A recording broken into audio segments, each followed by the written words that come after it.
말씀은 마태복음 26장 1절에서 16절까지 말씀입니다.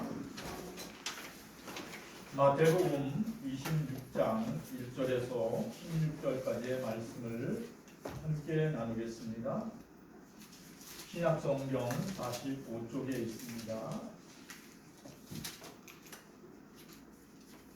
마태복음 26장 1절 예수께서 이 말씀을 다 마치시고 제자들에게 이르시되 너희가 너와 같이 들리시면 유월절이라 인자가 십자가에 못 박히기 위하여 팔리리라 하시더라.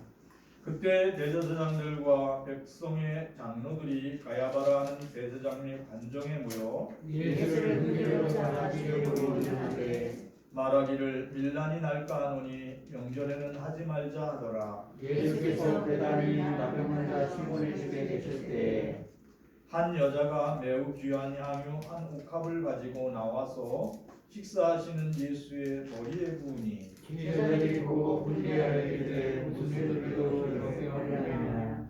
이것을 비싼 값에 팔아 가난한 자들에게 줄 수 있었겠다 하거늘 예수께서 하시고 그들에게 이르시되 너희가 어찌하여 이 여자를 괴롭게 하느냐. 그가 내게 좋은 일을 하느니라.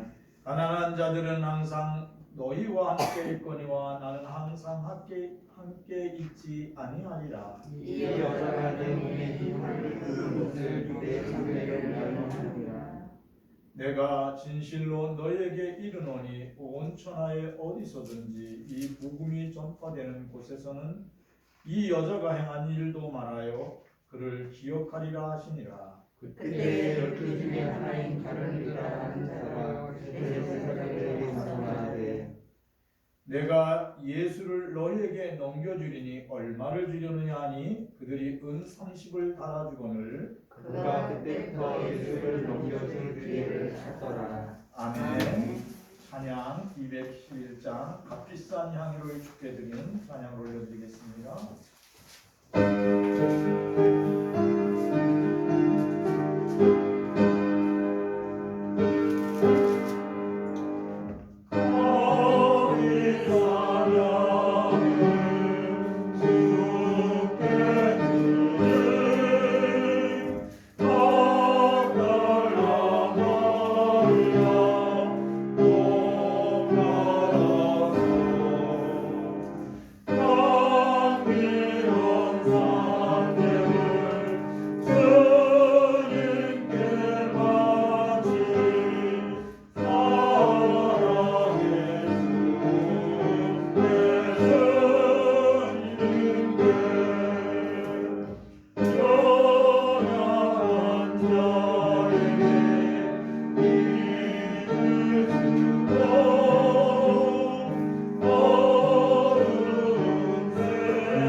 우리를 사랑하고 복주신 하나님께 모든 영광을 올려드립니다.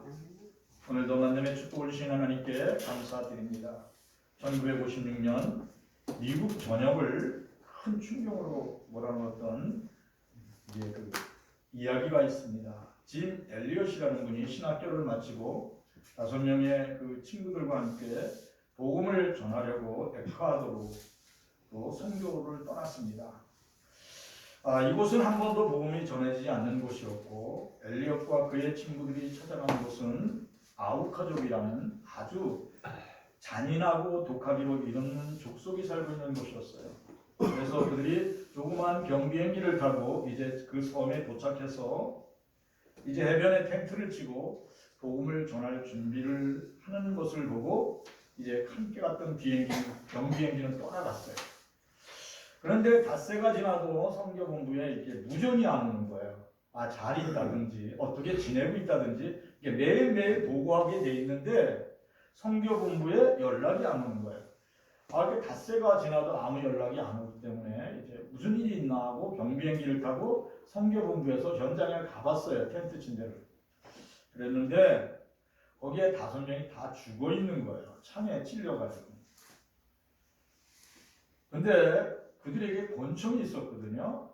그러니까 무슨 일이 있으면 권총을 들어서 쏘면 돼요. 근데 가보니까 권총을 사용하는 흔적이 없는 거예요. 권총은 다 탄알이 들어서 다 있는데 그들은 권총을 사용하지 않고 선교를 갔던 아우카족에 의해서 전부 죽음을 당했어요. 그래서 그 당시 유명한 잡지 기사에 이렇게 표지가 나왔어요. 아우카족은 수백 년 동안 외부인들을 모두 죽였다. 가련 인디언들조차 두려워하는 아우카족을 복음하기 위해 선교사들이 목숨을 걸고 찾아갔다. 그러나 이 모두 죽었다. 이 얼마나 불필요한 낭비인가 이렇게 맨 끝에 그렇게 썼어요. 이 불필요한 헛수고를 왜 하느냐 이렇게 기록했어요. 근데 이 신문 기사를 읽은 순교한 선교사의 아내 엘리엇의 순교사 엘리엇이라는 분이 이제 순교를 당했는데 이분의 아내가 이 기사를 읽고 정색을 하며 신문사에 찾아가서 이 기록을 이 신문에 낸 기자를 향해 반론을 제기했어요. 말씀을 삼가해 주십시오. 낭비라니요. 남편의 죽음은 낭비가 아닙니다. 나의 남편은 복음 선교를 위해 온 생애를 바쳐 준비한 사람입니다. 바로 이 시간을 위해 살아온 사람입니다. 그는 자기의 책임을 온전히 수행하고 그리고 자기의 목표를 달성하고 행복한 죽음을 맞이한 나의 남편입니다. 그렇게 말하면 안 됩니다. 나의 남편은 엘리엇은 대학생 시절 이렇게 일기에 기록했습니다. 영원한 것을 얻고자 영원하지 않는 것을 버리는 자는 바보가 아니다. 무슨 뜻인지 아세요? 영원한 부활의 생명을 얻기 위하여 자신의 생명을 버리는 것은 바보 같은 행동이 아니라 하나님의 기쁨이라는. 짐 엘리엇 선교사가 죽은 후 그의 부인 엘리자베스는 1년간 간호사 훈련을 받고 남편이 죽었던 그 자리 에콰도르 아쿠아고족이 있는 그곳을 들어갔어요. 여기 보면 두려워서 안 들어가잖아요. 그죠? 안 들어가죠. 자기 남편하고 같이 갔던 신학생들도 다 죽었는데. 근데 이 여인은 엘리자베스는 감흥으로 그곳에 들어갔어요. 당연히 죽을 줄 알았는데 아쿠아족은 이 엘리자베스를 해치지 않았어요. 근데 아쿠아족의 전통이 있는데 그게 뭐냐면 여자를 죽이지 않는 거예요. 여자를 해치지 않는 거예요. 여자를 죽이는 것은 비겁한 일이라는 아쿠아족 인디언들의 그 전통이 있어요. 그렇게 엘리자베스 선교사는 아쿠아족의 그 질병을 치료하고 또 열병에 시달리는 사람들을 다 이렇게 간호하고 그러면서 오랜 세월을 지났어요. 근데 그런 어느 날 아쿠아족이 아무리 봐도 신기한 일이다. 그리고서 추장이 물어보는 거예요. 엘리베스 선교사에게 질문했어요. 당신은 누구고 왜 우리를 위해 이렇게 애쓰고 수고합니까? 이렇게 물었어요. 그랬더니 이 부인이 뭐라고 했냐면 저는 5년 전에 당신들이 죽인 백인 남자 중 한 사람의 아내입니다. 그렇게 얘기해요. 제가 이곳에 온 것은 오직 하나님의 사랑 때문에 여러분들에게 왔습니다. 여러분에게 예수 그리스도의 사랑을 증거하려고 제가 온 것입니다. 그래서 그 중에 남편 엘리엇을 죽였던 그 사람들이 너무 마음이 열린 거예요.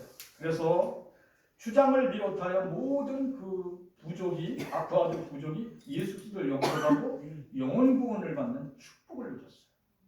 특별히 남편 엘리엇을 죽였던 청년은 나중에 진심으로 내가 정말 잘못했다 회개를 하고 아쿠아족의 목사가 되었습니다. 빌리그리암 목사님을 만났던 아쿠아 주장은 이렇게 고백을 했어요. 간증을 했어요. 우리는 그들에게 복음을 받고 하나님을 믿게 되었습니다. 그 젊은이들의 희생이 아니었다면 우리는 아직도 전과 같이 살고 있었을 것입니다. 그분들이 죽음으로 우리는 생명의 빛, 예수 그리스도의 부활의 생명을 품게 되었습니다. 저는 오래 살기를 원치 않습니다. 주님처럼 그분들처럼 살아가기를 원합니다. 세상의 신문기자들은 복음을 위해 순교하는 것을 낭비라고 말합니다. 그러나 짐 엘리엇 선교사와 그의 엘리자베스 부인은 온전한 믿음과 헌신은 향유 옥합을 깨뜨려서 예수님의 장례를 준비했던 예수님의 죽음을 준비했던 여인처럼 영원한 생명을 얻고자 영원하지 않은 것을 포기하는 결단을 한 거룩한 사람들입니다. 오늘 마태복음 26장 1절에서 2절 말씀 함께 읽겠습니다. 예수께서 이 말씀을 다 마치시고 제자들에게 이르시되 너희가 아는 바와 같이 이틀이 지나면 6월절이라 인자가 십자가에 못 박히기 위하여 달리리라 하시더라. 아멘. 예수님께서 천국에 관한 말씀을 쭉 25장까지 쭉 했어요. 그리고 다 마치시고 제자들에게 뭐라고 말씀하시냐면 인자가 이제 너희가 아는 바와 같이 6월절이 다 왔는데 이제 내가 십자가에 못 박히기 위하여 팔려간다 이렇게 얘기했어요. 그래서 인자가 십자가에 못 박히기 위하여 팔려간다라는 이 말을 누가 충격적으로 들었을까 생각해봤어요. 그게 가룟 유다예요. 가룟 유다는 예수님을 팔려는 생각을 갖고 있었다 그렇게 얘기를 해요. 근데 나머지 제자들은 이게 무슨 뜻이야? 예수님이 왜 십자가에 못 박혀? 그리고 예수님이 왜 팔려가? 이런 의문도 갖지 않았어요. 근데 예수님이 그렇게 얘기하는 거예요. 너희가 아는 바 같이 이틀이 지나면 6월절이다. 그러니까 이틀 지나면 내가 십자가에 못 박히기 위해 팔려간다는 거예요. 그러니까 예수님을 팔려는 가룟 유다는 예수님이 그 말씀할 때 충격을 받았어야 돼요. 예수님이 내가 이런 악한 마음을 품고 있는 걸 다 아는구나. 예수님은 정말 하나님의 아들이야. 이렇게 알아야 되는데 예수님의 그 사랑을 그때라도 받아들여야 되는데 돈에 집착했던 또 재물에 집착했던 이 가룟 유다는 조금도 양심의 가책을 느끼지 않았던 거예요. 그리고 예수님을 팔려는 생각을 실행에 옮기려고 준비를 했어요. 그래서 그 때가 그 다음 절에 같이 나와요. 3절 같이 읽어보겠습니다. 그때 대제사장들과 백성의 장로들이 가야바라는 대제사장의 단정에 모여 예수를 흉내로 잡아 죽이려고 논의하는데 성령은 악한 영과 대적하고 싸워요. 그러니까 악한 영에 사로잡힌 가룟 유다가 예수님의 12제자 속에 또 있어요. 근데 그가 악한 생각을 품고 예수님을 팔려고 그래요. 근데 예수님은 그 한 영혼이라도 구원하기 위해서 오늘 이 말씀을 하는 거예요. 내가 못 박히기 위하여 나는 팔려간다. 근데 네가 지금이라도 회개하고 그 일에서 네가 벗어나기를 원한다. 이렇게 가룟 유다에게 얘기합니다. 근데 가룟 유다의 심중에는 이미 예수님을 팔려는 그런 악한 생각을 회개할 생각이 없는 거예요. 그때 하늘에서도 이해하기 시작한 게 뭐냐면 예수님을 죽도록 허락하신 거예요. 이게 하나님의 뜻이에요. 그때 대제사장들과 백성의 장로들은 가야바라는 대제사장의 그 집에 모여서 예수님을 어떻게 죽이지? 이런 생각을 했다는 거예요. 사랑하는 성도 여러분, 기록하시면 돼요. 가룟 유다가 회개하지 못한 이유는 뭐냐면 그 마음속에 이익을 탐하는 악한 생각이 계속 존재했기 때문에 그래요.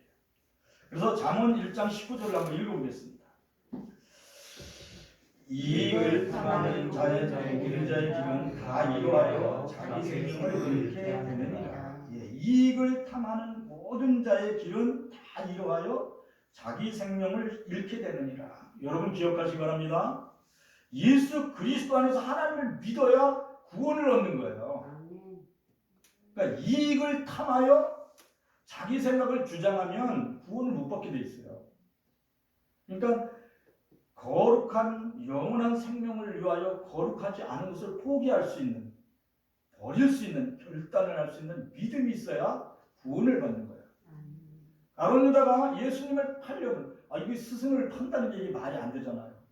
근데 그렇게 거룩하지 못한 일을 하려는 마음을 포기해야지만 영원한 생명을 얻는 거예요.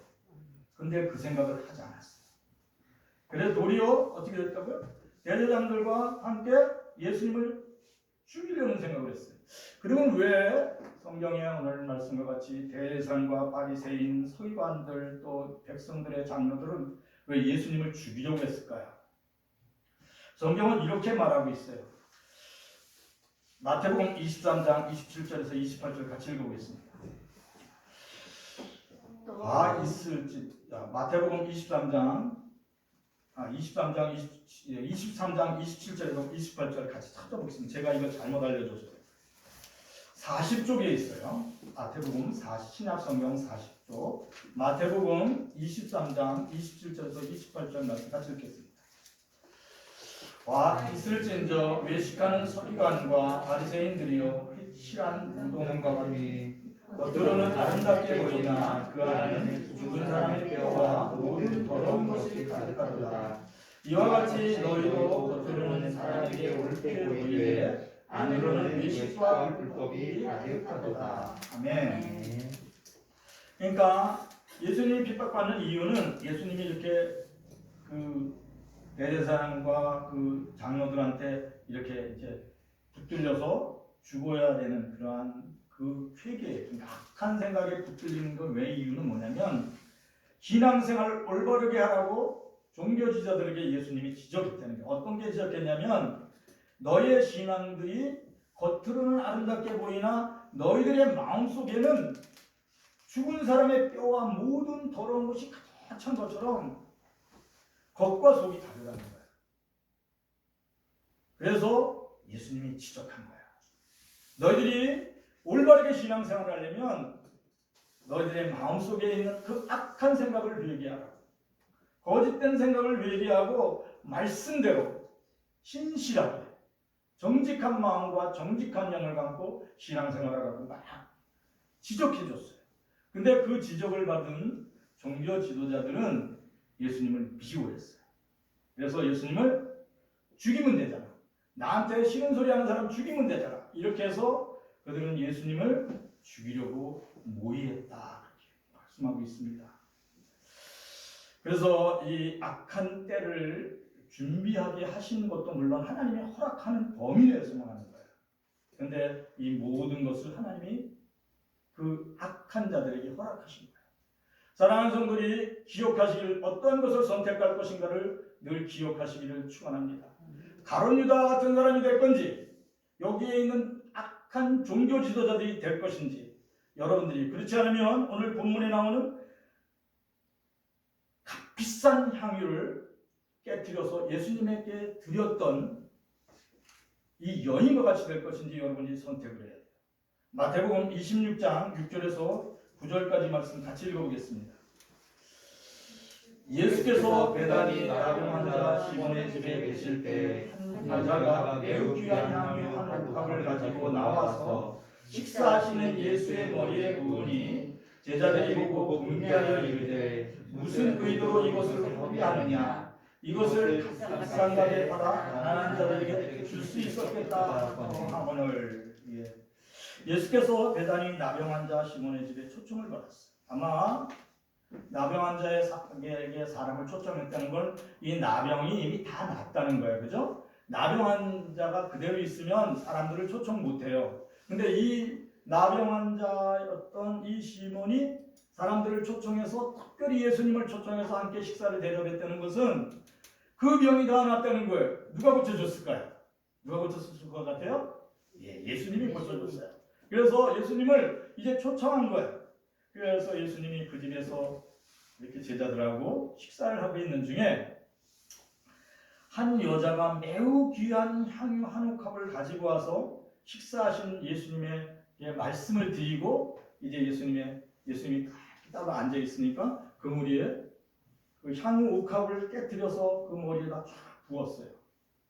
온 집안에 향유가 가득히 넘쳤다. 그 다른 복음에 누가복음에 그렇게 기록되어 있어요.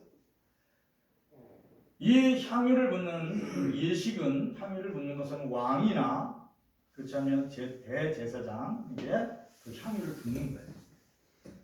그때 옆에 있던 그것을 본 그 한 제자가 뭐라고 했냐면 분개하여 이르되, 그러니까 몹시 화가 나서 큰 소리로 외쳤다는 거예요. 왜 그것을 허비하는 거야? 그거 굉장히 비싼 거야. 굉장히 비싼 거야.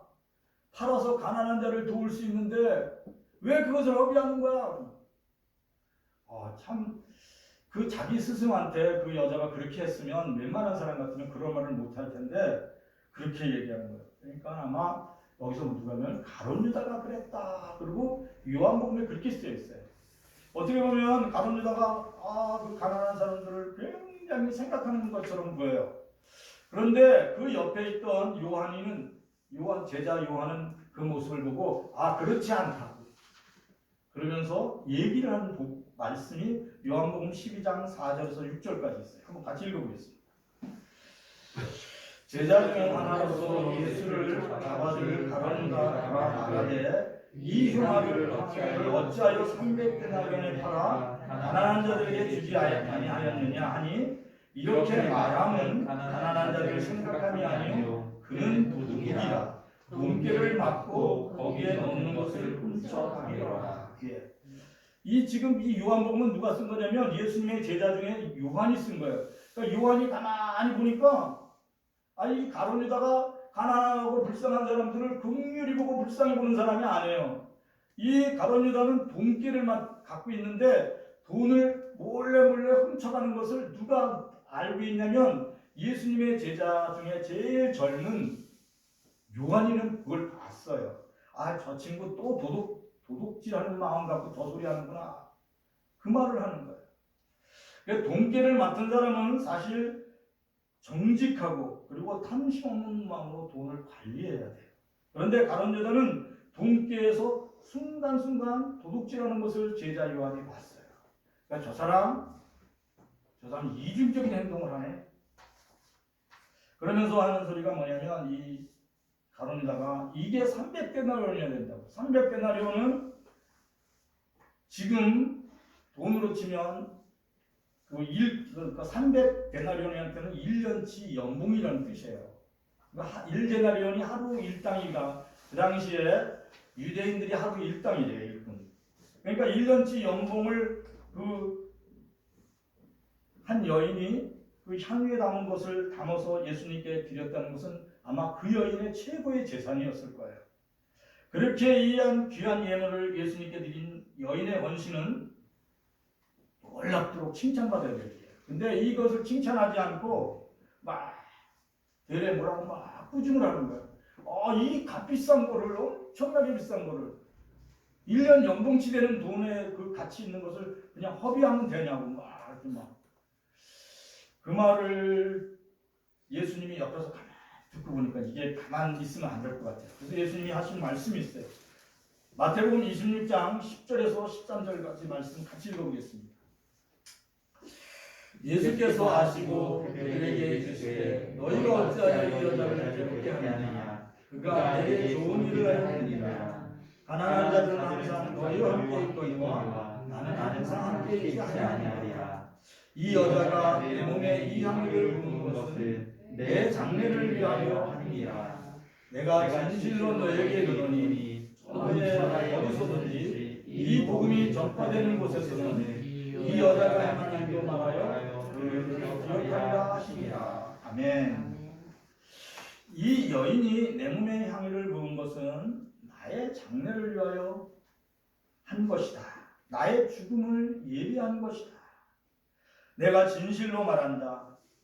이 여인은 내 이 착한 일은 뭐라 그러면 예수님이 뭐라면 이 여인이 한 일은 너무너무 내게 좋은 일이다. 그러니까 여러분 기억하십니까? 예수님이 너 제만아 너 정말 잘했어. 좋은 일이야 이러면 다 끝나는 거예요. 예수님이 뭐예요? 하나님이세요. 곧 하나님의 아들이시며 곧 하나님이세요. 말씀이 육신이 되고 오신 분이에요. 그러니까 그 예수님이 제만아 너 잘했어. 됐어. 이러면 다 끝나는 거예요. 근데 예수님이 누구 보러 그러냐면 이 향유 옥합을 깨트린 여인에게 말하는 거예요. 너 내게 좋은 일을 했다. 저 여인은 나의 장례를 나의 죽음을 예비하여 이 향유를 내게 부은 것이다. 너희들은 아무도 모르지만 이 여인은 나의 죽음을 알고 죽음 뒤에 있는 부활의 생명까지 않는 존귀한 자다. 이거 칭찬을 하십니다. 그리고 이 복음이 증거되는 곳마다 이 여인의 아름다운 이야기는 계속 전해질 것이다. 그랬어요. 제자들은 그 당시에 제대로 알아들을 수가 없었어요. 그런데 오늘 우리에게까지 이 성경에 기록된 이 여인의 아름다운 헌신과 수고는 우리에게 들려집니다. 그런 반면에 이 여인의 그 헌신과 수고를 가룟 유다는 뭐라고 하냐면 허비하는 거다. 어디서 듣던 얘기죠. 그렇죠. 세상 사람들은 하나님 앞에 드려진 이 여인의 수고를 낭비하는 거다. 이렇게 얘기를 해요. 사랑하는 성도들이 옥합 향유를 깨뜨려서 예수님의 몸에 부어 장례를 준비했던 이 여인과 같이 예수 그리스도의 십자가의 죽음을 나의 죽음으로 받아들이고 그리스도 예수와 함께 부활의 생명에 온전히 동참하는 성도들이 되기를 축원합니다. 예수 그리스도 안에서 여러분이 그리스도와 함께 나는 죽고 나는 이제 사는 것이 그리스도 예수를 믿는 것으로 사는 겁니다 라고 고백하는 사람은 지혜로운 사람이 된다고 성경은 얘기하고 있어요. 전도서 7장 2절 같이 읽어보겠습니다.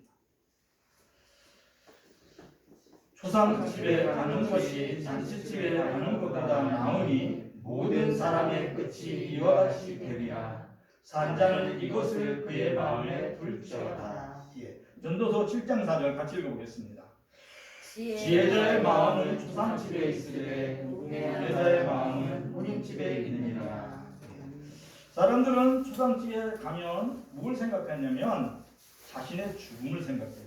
그래서 초상집에 가는 것보다 잔치집에 가는 것보다 초상집에 가는 게 낫다고 성경은 그렇게 말씀했어요. 왜냐하면 모든 사람의 끝을 보기 때문에 그래요. 화장터에 가보면 요새 저 높은 자리에 앉아있던 분이나 저 밑에서 노숙자로 있던 분이나 그리고 저 좋은 대학 교수 총장이나 그리고 아무것도 배운 게 없는 사람이나 똑같이 화장터에 들어가가지고 요만한 항아리에 한 그릇에 다 담겨요. 그럼 뭘 생각할 수 있어요? 이렇게 모든 게 가고 또 가는구나. 참 지혜롭게 살아야 되겠다. 이런 생각을 하지 않겠어요? 그죠? 정말 모든 걸 가진 것 같은데, 모든 걸 성취한 것 같은데, 한 병에 가루가 돼요.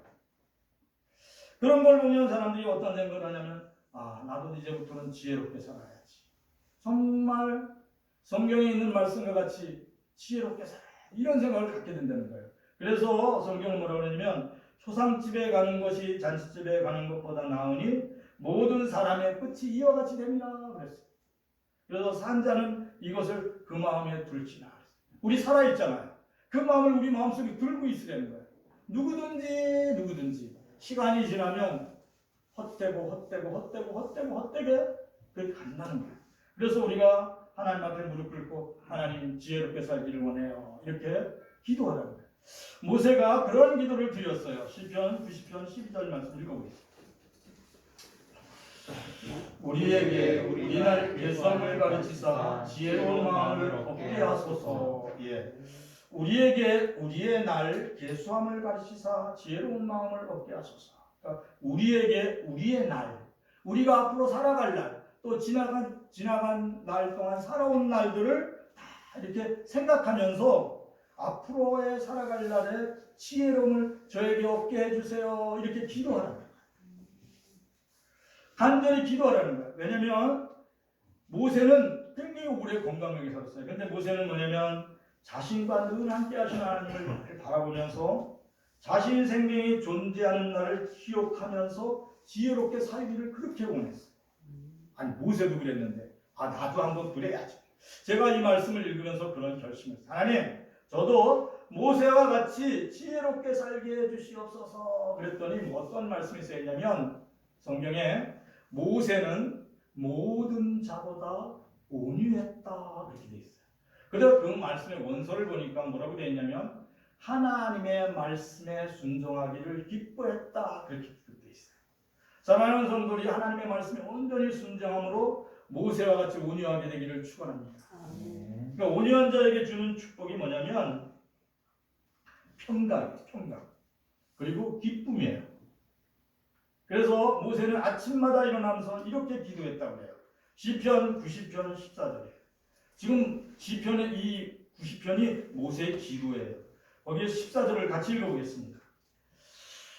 아침에 주의 인자하심이 우리를 만족하게 하사 우리를 일생 동안 즐겁고 기쁘게 하소서. 예. 아침에 일어날 때마다 모세는 무릎 꿇고 하나님께 기도하는 하나님, 주의 인자하심이 저를 만족해 하사 저의 일생 동안 살아가는 날 동안 저로 하여금 즐겁고 기쁜 날을 보게 하여 주시옵소서. 이렇게 기도했어요.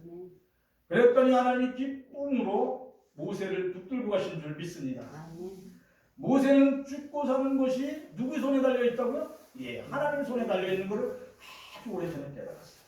그렇게 그가 이 땅에 생명이 있는 날 동안 하나님께 모든 것을 맡기고 자기에게 주어진 그 모든 날을 기쁘고 건강하게 살게 도와주세요. 이렇게 기도했어요.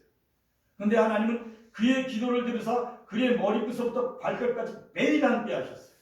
그리하여 그가 장수한 줄 믿습니다. 그가 임종하는 그날에 눈이 총총했다. 그의 시신을 누가 가져간지 모르는데 나중에 하늘의 천사가 가져왔다고 유다서에 그렇게 기록되어 있어요. 우리의 일평생의 삶이 모세와 같이 그렇게 되기를 축원합니다. 그래서 모세가 기도했던 거 우리 한번 외쳐보겠습니다. 아침에 주의 인자하심이 우리를 만족하게 하소서. 우리를 일생 동안 즐겁고 기쁘게 하소서. 예, 그 주권자가 누구예요? 하나님이에요. 내가 아니에요. 하여 주옵소서. 하소서. 하옵소서. 이게 뭐냐면 주권자에게 기도하는 거예요. 나의 주권자가 누구냐면 나의 주 예수 그리스도, 곧 하나님이세요. 여러분의 주권자가 누구냐면 여러분의 주님이신 그리스도시요 살아계신 하나님 되시는 줄 믿습니다. 마태복음 26장 14절에서 16절 말씀 다시 읽어보겠습니다. 그때 12 중에 하나인 가버니더라는 자가 대제사장들에게 가서 말하되 내가 예수를 너에게 넘겨주리니 얼마를 주려느냐 하니 그들이 은 30을 다 주고는 그가 그때부터 예수를 넘겨줄 기회를 찾더라. 12명의 제자 중에 한 명이 가룟유다. 스승을 팔아먹으려고 현금을 받았어요. 얼마 줄 거예요? 그랬더니 은 30 줄게. 그랬더니 얼른 그거 주세요. 그래서 은 30을 제사장들이 얼른 줬어요. 그렇잖아. 예수님이 혼자 있을 때 가서 잡아야 하거든요. 왜냐하면 밀란이 일어날까 봐. 그러니까 그 예수님 혼자 계실 때를 누구를 통해서 알아야 되냐면 제자들 중에서 누구를 설득해서 알아야 되는데 찾아왔어요. 가룟유다가. 근데 오늘 성경은 말합니다. 그렇게 화인 맞으니까 죽은 양심이죠. 그 양심이 없는 사람이죠. 양심은 뭐냐면 하나님이 주신 마음이 양심이에요. 그러니까 그런 마음이 없는 이 가룟 유다의 마음 속에 사탄이 들어갔다. 오늘 성경은 그렇게 얘기해 있어요. 누가복음 22장 3절 읽어보겠습니다. 열둘 중에 하나인 가룟의 시기는 그는 유다에게 사탄이 들어가니. 사탄이 들어오면 우리도 예수님을 팔아먹을 수 있어요. 나 예수님 몰라요? 내가 언제 교회 다녔다고 그래요? 무슨 소리 하는 거예요? 이렇게 돼버릴 수 있어요. 무슨 얘기인지 아세요? 사탄이 우리의 마음속에 오면 여러분이 발버둥 쳐도 선한 사람이 안 돼요. 악한 사람이 돼요. 그래서 무릇 지킬 만한 것 가운데 뭘 지키라고 그래요? 여러분의 마음을 지켜야 돼요. 생명의 근원이 이에서 나네요. 그래서 어떠한 마음을 가져야 되냐면 첫 번째, 주는 그리스도시요 살아계신 하나님의 아들이라고 여러분의 입술로 고백했던 처음 마음을 끝까지 지켜야 돼요. 그것이 초심이에요. 그 두 번째, 진심이에요. 내가 주는 그리스도시요 살아계신 하나님의 아들이시며 나의 주인님이시요 나의 하나님 되십니다. 예수 그리스도는 나의 생명입니다라는 이 고백이 진실이 되게 돼요. 그러니까 속과 겉이 다 똑같아야 돼요. 그런데 그 당시에 유대인들 종교 지도자들은 겉과 속이 달랐던 거예요. 이게 진심이에요. 그러니까 초심과 진심을 늘 지켜야 돼요. 그 다음에 지켜야 될 게 뭔지 아세요? 요동하지 않는 마음에 이걸 갖다 중심이라고 해요. 뭐라고요? 흔들리지 않는 거예요. 뿌리를 깊게 내리는 마음. 예수 그리스도의 이름 앞에 여러분의 뿌리를 굳게 내리시기를 축원합니다. 짐 엘리어트 선교사가 순교를 태창에 찔려서 죽을 때 순교하는 순간에 그 믿음을 굳게 해서 권총을 안 뽑은 거예요. 그리고 순교를 당한 거예요. 왜냐하면 그리스도 예수의 그 뿌리에 자기의 중심을 딱 붙들기 때문에. 여러분의 중심이 그리스도 예수 안에 뿌리를 깊게 내리시기를 축원합니다. 아멘. 초심을 지키고 진심을 지키고 중심을 지키고 견디시기를 축원합니다. 아멘. 더 중요한 게 한 가지 있는데 합심이에요. 합심. 그리스도 예수 안에서 여러분이 한 몸이 되어서 늘 어디에 있든지 무엇을 하든지 합심하여 기도하기를 축원합니다. 아멘. 오늘 이 방송을 듣는 성도들조차도 어디에 있든 합심한 한 마음으로 그리스도 예수 안에서 기도하기를 축원합니다. 아멘. 그러면 하나님의 기적이 그곳에서 일어나는 거예요. 아멘. 성령은 언제 어디서나 부서무대하며 공간을 초월하여 역사하게 돼 있어요. 나의 하나님, 나의 하나님, 나의 아침을 즐겁게 하여 주시고 평안케 하여 주시옵소서. 아멘. 나의 생명을 붙들어 주시옵소서. 이렇게 기도하면 모세와 같이 기도하면 그 생명을 붙들고 쭉 가시는 거예요.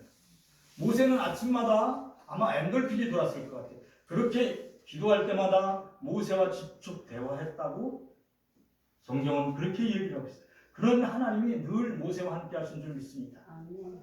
여러분들은 그런데 더 놀라운 것은 여러분들은 성령 안에서 한 몸이 되어 사는 거예요.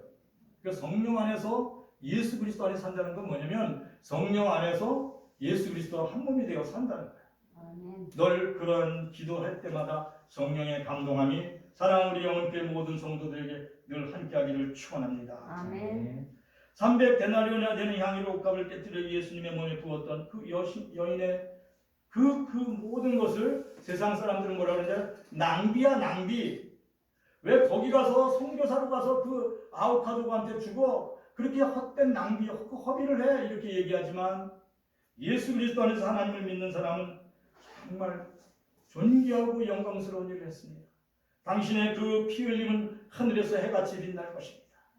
그 여러분의 그 헌신과 충성은 하늘에서 해같이 빛날 것입니다. 아마 그렇게 칭찬을 받을 것 줄 믿습니다. 아멘. 사랑하는 성도들의 눈물의 기도와 헌신과 그 간구가 하늘에서 해같이 빛나기를 축원합니다. 아멘. 여러분들의 작은 신음소리조차도 성령께서는 지금 듣고 계십니다. 아버지 하나님, 나의 모든 연약함을 붙들어 주시옵소서. 나의 연약함을 붙들어 주시옵소서. 이렇게 여러분들이 기도할 때 성령께서는 여러분의 기도를 들으시는 줄 믿습니다. 아멘. 성도님은 영원한 것을 얻기 위해 영원하지 않은 것을 포기할 수 있는 담대한 믿음의 용사가 되기를 축원합니다. 아멘. 성도들의 삶이 향유 옥합을 깨뜨려 예수님의 그에게 부어드렸던 여인과 같이 아름답고 거룩한 삶을 살아가기를 축원합니다. 예수 그리스도 안에서 예수 그리스도 안에서 아름답게 기억되는 축복된 인생이 되자. 예, 여러분이 그렇게 될 수 있어요. 예수님이 뭐라 그랬냐면 옥합을 깨뜨려서 예수님께 부었던 여인에게 뭐라 그랬냐면 참 멋지다. 너는 정말 좋은 일 했다. 내가 너를 기억하고 나를 아는 모든 사람들이 앞으로 기억할 것이다 그랬어요. 그렇죠. 그 여인의 삶이 축복된 인생의 삶이었고 모든 사람들에게 아름답게 기억되는 삶이었어요. 여러분들 삶이 다 그렇게 되기를 축원합니다. 오늘의 말씀을 붙들고 기도하겠습니다. 성령 하나님 감사를 드립니다.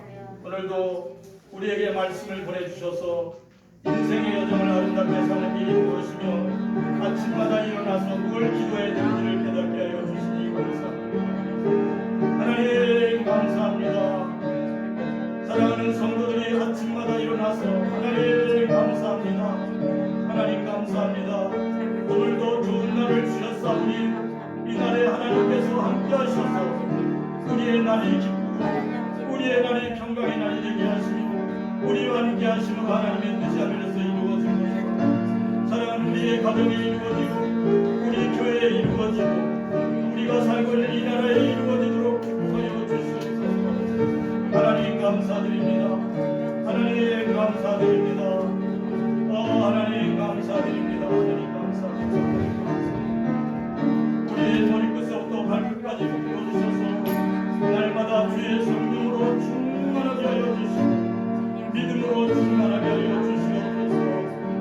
우리의 기도를 기뻐 들으시기를 기도하시는 아버지 하나님, 성도들의 마음속에 평강을 더하여 주시옵소서.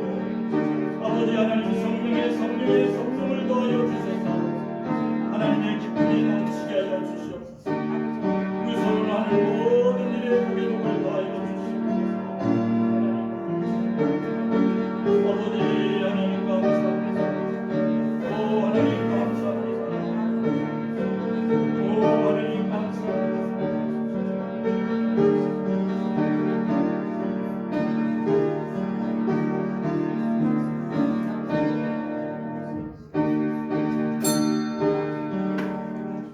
하나님 감사드립니다. 영원한 부활의 생명을 위하여 영원하지 않은 것을 포기할 수 있는 믿음의 결단을 하는 저희들이 될 수 있도록 우리의 마음속에 성령 충만케 하여 주시옵소서. 오직 예수 믿음으로 하나님의 나라가 하늘에서 이루어진 것처럼 우리의 심령에 이루어지도록 축복하여 주시옵소서. 우리의 삶의 여정 속에 늘 동행하시는 성령 하나님, 우리가 엎드려 기도할 때마다 우리의 마음속에 하늘의 평화를, 하늘의 기쁨을 부어 주시옵소서. 그리하여 믿음의 능력을 회복하게 하여 주시고 아버지 하나님 입술의 찬양이 회복되게 하여 주시옵소서. 아버지와 부르짖어 기도할 수 있는 용기를 갖게 하여 주시옵소서. 그리하여 합심함으로 기도하여 하나님의 영광을 누릴 수 있도록 은총을 내려 주시옵소서. 특별히 간구하여 기도합니다. 육신의 질병으로 영혼의 상처로 아버지 하나님 고통받고 있는 이들에게 속한 치유와 회복의 은혜를 입혀 주시옵소서. 하나님 감사드립니다. 이제 하나님께 간절히 간구하여 기도합니다. 사랑하는 성도들의 마음속에 성령 충만케 하사 하나님의 기쁨이 되는 인생을 살아갈 수 있도록 힘과 용기를 주시옵소서. 아무것도 두려워하지 말고 아무것도 염려하지 말고 저희 구할거를 감사함으로 하나님께 아뢰어 기도하는, 간절히 기도하는 성도들이 되게 하여 주시옵소서. 그리하여 모든 지각에 뛰어난 하나님의 평강을 누릴 수 있는 성도들이 되도록 축복하여 주시옵소서. 하나님 감사드립니다. 사랑하는 우리 청년들, 군에 가 있는 청년들을 늘 지켜주셔서 안전하게 하여 주시옵소서. 또 영훈교회 우리 학생들을, 또 영훈교회 아가들을 하나님 붙들어 주셔서 지혜와 총명함을 더하여 주시옵소서. 늘 지켜주시고 간병케 하여 주시옵소서.